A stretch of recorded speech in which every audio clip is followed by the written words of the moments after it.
this guy ain't Italian and he's no mechanic, but he could get things fixed. Claude is the mute protagonist that gets betrayed by his partner Catalina and left for dead in Liberty City. He rises quickly in the criminal underworld as he seeks revenge and has no qualms with killing anybody and everything as long as the price is right, which means he works with just about every scumbag in Liberty City to meet his end goal.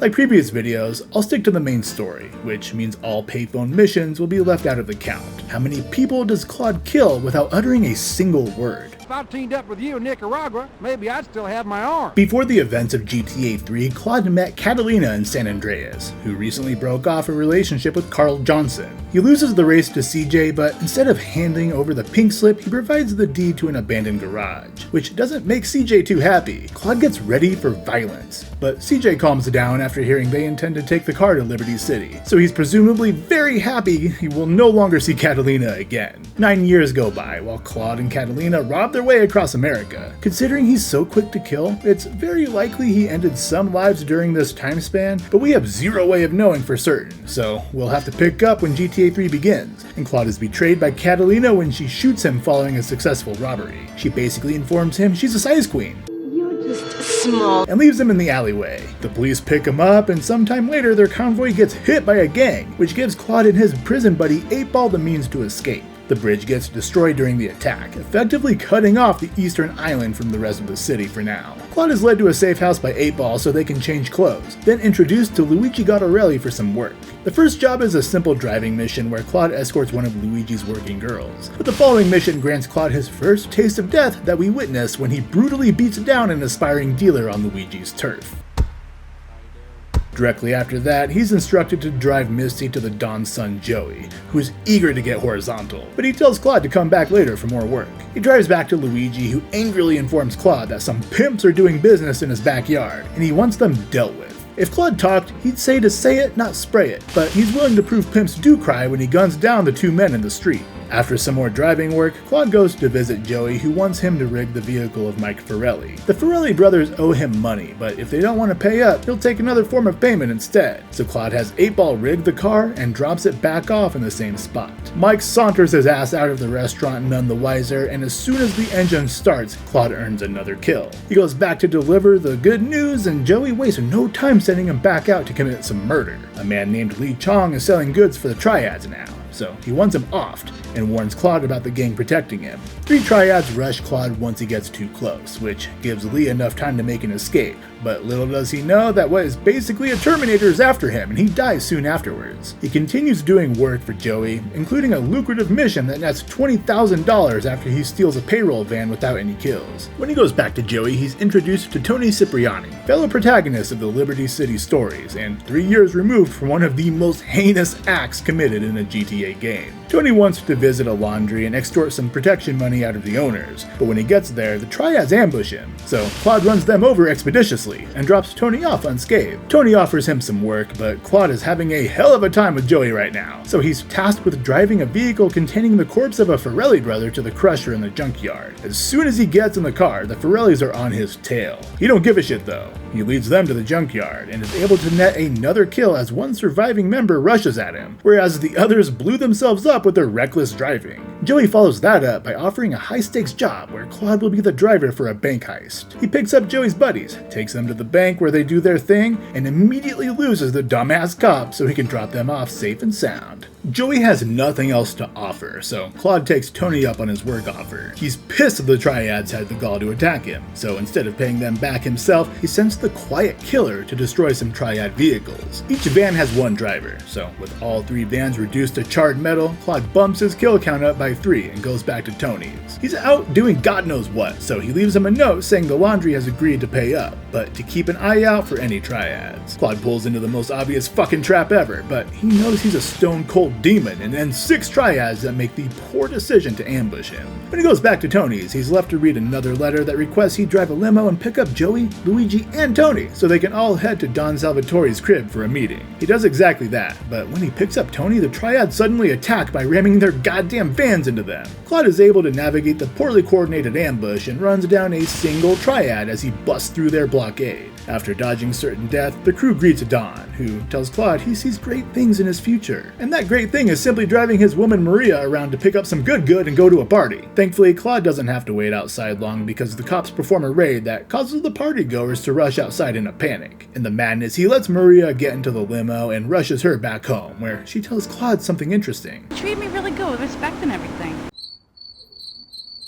Tony calls on Claude again to bring the pain to some triads by taking down 3 of their warlords. The Mafia and triads are officially in an all-out war, so things have gotten bad around Chinatown as they fight in the streets. This brings about 16 more triad deaths when Claude kills their warlords and some underlings that enter the fray. There was a lone cop that died during this mission too because he chased Claude relentlessly through the streets, and Claude's cardio fucking sucks, so he figured his death could be attributed to the gang violence. When Claude talks to Tony again, he claims he intends to end things with the triads once and for all by blowing up their shitty little fish factory. Claude picks up a trash truck fitted with a bomb courtesy of 8-Ball and drives that to the triad's base and parks it strategically between the large tanks around back. He arms the bomb and gets some distance, but even though there's several triads nearby, none appear to die in the explosion. If anything, they seem exasperated. There are 2 that have enough energy to fight back, but Claude finishes them off and drives to Salvatore's abode for some work. He's becoming increasingly paranoid and believes there's a rat in the organization. They took note of Curly Bob, who works at Luigi's bar and has been throwing a bunch of money around. They pay his salary and know damn well he doesn't earn that much, so Claude follows him to the docks to find Sal's suspicions are correct. On top of that,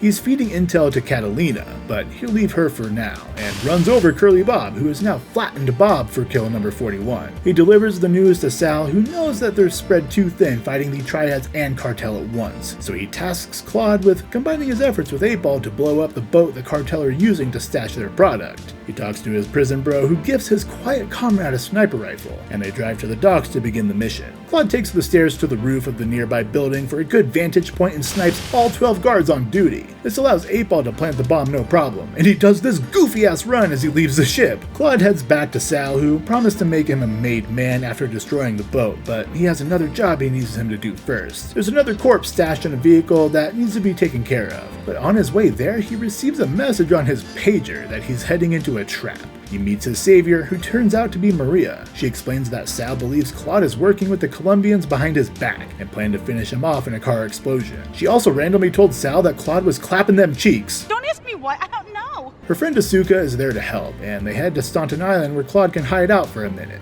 The next day, he meets Asuka, who is upfront about her connections. She's Yakuza, and claims she can get Claude work, but he has to prove his mafia ties are finished by killing the Don. He drives over the newly repaired bridge and ambushes Salvatore and the 2 men he's riding with for 3 easy kills. He continues his partnership with Asuka and the Yakuza after taking out the Don. She expresses glee in the old Italian's death and introduces our favorite mute to her brother Kenji. He tells Claude he has work for him and to meet at his casino. Just like Kenji. Always trying to play with my toys. That's not a massager. She wants Claude to take out some nosy police that have been spying on them, so he drives around Staunton Island taking out the 3 groups of cops, but the first 2 pairs going down easily, and the final group stationed on balconies getting shot down one by one. When he goes back to report his success, he finds a letter left by Asuka saying a voyeur needs to be dealt with before she shows her face again. He's just right over the wall on the water, and Claude chases him down on a police boat for another kill. When he rolls around her apartment again, she makes him their postman so he can deliver payment to an informant they have inside the LPD. But the guy is super cautious, for obvious reason. This requires Claude to hit up several payphones across the city for a new location until he meets Ray Mikowski in the dingy park restrooms. He is damn stressed, and wants Claude's help too. What is it about not talking that makes these people trust him? But Claude is being paid well by the Yakuza, so he goes to meet Asuka again. But she's out shopping with Maria, so Claude reads the letter and follows the instructions. There's a Yakuza snitch feeding intel to the cops, so Claude runs the dude down in the streets for another easy kill. The casino is nearby, so Claude drives there to earn more cash from Kenji, who wants Claude to prove his worth by rescuing a valued member of the Yakuza from the police. He steals a cop car, rigs it with a bomb, then parks that some bitch outside their HQ and blows a hole in the wall. A couple cops attempt to stop him, but they pay the ultimate price for their mistake. He takes their car and picks the dude up, but has to swap vehicles to get the cops off their tail, and drops the freshly freed guy off at their dojo. Now that some trust has been gained, Kenji admits he feels much shame since he has not been able to properly pay back a man that helped him greatly. So he wants Claude to jack some high-value cars for the guy. His honor demands it, but if you ask me, it's kinda dishonorable to force someone else to do your work, dude. There's no kills to be had here. Just good old-fashioned Grand Theft Auto. Oh, that's why they call it that. Upon completion, Kenji wants Claude to get some killing done, since that's what he's best at. The cartel and the Yardis are negotiating a deal, and Kenji does not want that to happen, so Claude targets a single Yardi and steals his car, then picks up some useless backup and rolls on over to the meetup to negotiate his own way. He reports the deed has been done, and Kenji asks him to gather protection money around the city and deliver it back to the casino. The first one goes well, but the Diablos are causing problems. Claude murders one outside of a pickup and finds the third store was robbed by the Diablos. The store owner wonders why he's even paying protection and slams the door in Claude's face, so he drives back over to Portland and finds them big chillin' in a park. Claude runs down one of them and watches as the 4 others show off how stupid they are as he snipes each one with ease. He drops the cash off with Kenji, but Lil Bro is mad that the Yardis and cartel were still able to broker a deal. Claude drives around the city, locating Yardi dealers and taking them out. This is entirely dependent on how efficient the player is, and honestly, I just wasn't, so I only got 9 kills here. With Kenji fresh out of jobs, Claude seeks out Ray in his humble home in the Park Shitter, where he angrily yells about his former partner Leon McCaffrey being prepped as a witness against Ray. He complains that Leon took bribes too,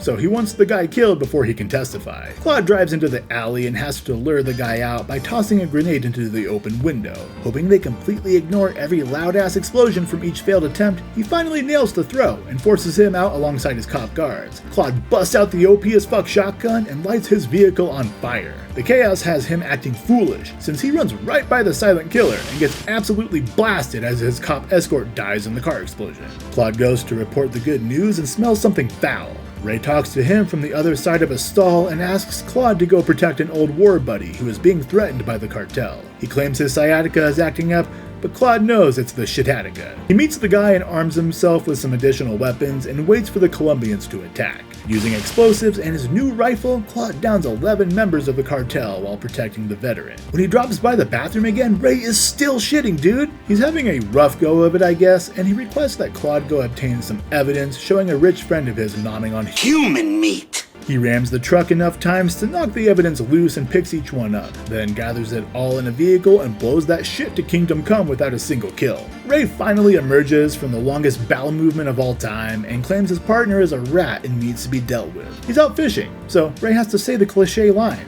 I want him sleeping with the fishes, not eating them. Oh, that was a nice little twist. Claude jacks a police boat and takes it around the islands to find Ray's partner using grenades to fish like a fucking lunatic. Despite killing the guy, Claude still comes out of that situation as the most sane one. But when he delivers the good news to Ray, he comes flying up in Claude's stoic face saying McCaffrey didn't actually die. So guess we gotta remove a kill from the count and go re-add it promptly. He's being transported via ambulance, and as soon as Claude opens fire on it, they just drop his body out of the back in the middle of the street. He thanks the medics for their assistance and runs McCaffrey over to keep the count at 103. Ray's cannibal friend Donald Love calls on Claude for some work and asks if he can help recover a friend who was taken by the cartel at the very beginning of the game, which allowed Claude to escape police custody. He pulls this little bitch out of his own vehicle so he can enter the Colombian compound and runs down 6 of the cartel outside. But the old man is nowhere in sight, so Claude starts opening garages and gets attacked twice. He finds the guy in the second garage and escorts him back to Love, hopefully not to be eaten.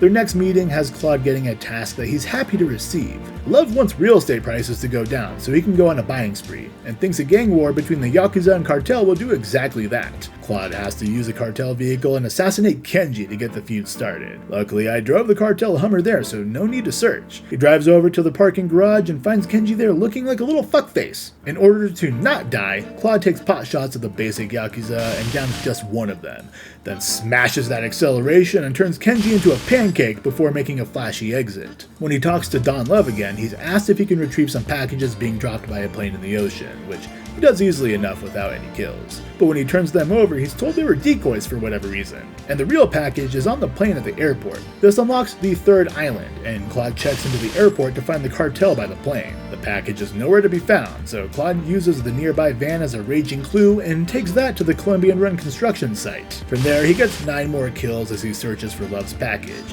and takes a lift up the unfinished building. Comes up on Catalina and Miguel with the briefcase and without uttering a single word convinces Miguel to hand it over. Catalina calls him a pussy and shoots Miguel before fleeing and jumping off the building into some boxes. Asuka reveals herself and claims she also has beef with Catalina, but Miguel is a fantastic consolation prize since she blames him for her brother's death. She intends to get some more information out of him slowly and deliberately, and asks Claude to meet her a little bit later. He dips out and lets her do her thing while he brings Donald his briefcase. When he arrives, he asks Claude to escort his buddy and the package unharmed to his destination, but the cartel are out for blood and the dumbass cops do their best to make things as annoying as possible. Regardless, Claude is able to defend the truck while incinerating and pancaking 12 members of the cartel. Afterwards, Donnie Love makes another request in order to protect his friend. He wants Claude to stop by the garage and grab that same truck he just escorted. The feds have identified it, so it can't be used by his associate again, so he wants Claude to be the decoy. He joyrides around the town and watches as cops throw themselves at him for a couple minutes while Love's package gets to its destination. No kills were had here, or in the next mission, as Claude finds Love's penthouse completely empty and the man himself just gone. He don't give a shit about that cannibal though, and heads to the park for one final sniff of Ray's shit. The CIA are onto him, so he needs Claude to drive him to the airport while avoiding their agents. He takes the long way and successfully drops him off. Then Claude goes to a lockup that Ray left behind to line his pockets and armory. He meets Asuka at the construction site to watch her lazily beating on Miguel, which works because she was able to obtain some intel on death squads that Catalina has stationed around Shorevale, looking out for Claude. Asuka wants him to bait them and lure the cartel into an ambush with the Yakuza. The first two squads were eliminated by them, but the third one tests Claude's patience as he watches them and decides to back up and run down one of them himself. He heads back to find Asuka still lazily smacking Miguel around, but again, it works, because she found out the cartel are using coffee stands to sell smack out of. Claude pays a visit to all 9 across the city, and each stand contains one lonely cartel member, which means a 9-kill bump. He drives back to Asuka and finds Maria has joined in on the fun, but this time we don't get to see Miguel, as it sounds as if things have gotten much worse for him. What is that gooey yellow stuff? Catalina is waiting on some product that will make landfall at the airport, but not if Claude has anything to say about it. He waits in a boat right in front of the landing strip and blows the plane in as pilot up. He grabs the goods floating in the water and takes it back to Asuka, only to find her and Miguel have been killed by Catalina. She left a note demanding $500,000 and to meet her at the big house on Cedar Grove. When he arrives, he's stripped of his weapons and Catalina asks the stupidest question of all time. Did you turn up to rescue Maria or to get me back? She claims dating him was only business and verifies the cash in the suitcase, then heads out and orders her little dogs to kill Claude. Claude punches the fuck out of this would-be killer though, and while he may have killed him here, I won't count it. He takes his gun and shoots the man by the vehicle, then uses that to run over 2 more before he spots Catalina's chopper heading towards the dam. He drives over there and runs through the cartel barricade, who are more than happy to let him go without pursuing him. He gets his largest bump and kills as he methodically takes out 18 of the cartel as he makes his way to the helipad. Catalina is in the chopper trying to drop bombs, but fails to even harm this fucking psychopath. He nails her with a rocket and watches as the chopper goes into a tailspin and explodes, killing her and the pilot. He leaves the scene with Maria, who rambles on and on and on, which drives Claude mad and leads to the final kill of the game as he guns her down off screen when the credits start. Must be 50 now? If you enjoyed this video, consider subscribing and hitting that like button. And unless you're a mute like Claude, let me know what characters you want me to cover in the future down in the comments. And that's the last we see of Claude. What became of him is unknown, but Rockstar's official statement confirms he isn't dead. That means he's still out there, creeping people out with that quiet stare. Despite being known as this cold-blooded murderer, Claude is easily in last place amongst the GTA protagonists. Maybe that'll change in the future, but next up is Tommy Vercetti in Vice City, followed up with CJ in San Andreas. Thanks as always for watching. I'm King Deschain, signing off for now.